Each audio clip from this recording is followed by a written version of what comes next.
Yesu asifiwe sana. Bwana Yesu asifiwe sana. Kumbuka hii ni safari ya imani kupitia Nonji TV, na leo tuko live kabisa na watoto hawa wa Faith and Alive Church, na leo wana jambo lao mida ya saa 8. Tutakuwa live tukirusha mubashara kabisa tamasha lao kubwa kabisa la kusifu na kuabudu. Tumeanza nao katika ibada ya asubuhi na hakika Mungu yu pamoja na sisi. Kumbuka mimi ni Damson Samuel Kasote, niko na mwalimu wangu hapa. Mwalimu, kwa majina unaitwa nani?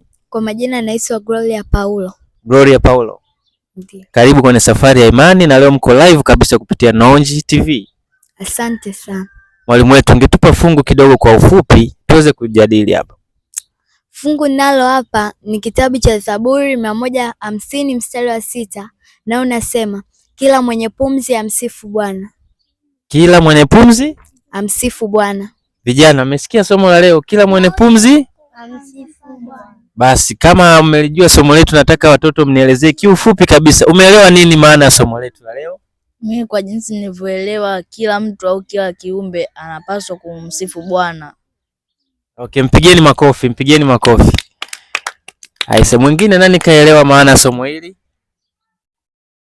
Kwa ufupi elezea. Huyu hapa. Haya, tuambie umeelewa nini somo letu la leo? Mimi hapa ninavyoelewa, kila mtu yoyote anatakiwa msifu Bwana. Pigeni makofi. Mwingine naye anaweza kutufafanulia kifupi? Huyu hapa. Mungu alitupa wote pumzi, lakini wengine wanaitaka lakini wanakosa. Kwa hiyo tunatakiwa kila mwenye pumzi amsifu Bwana.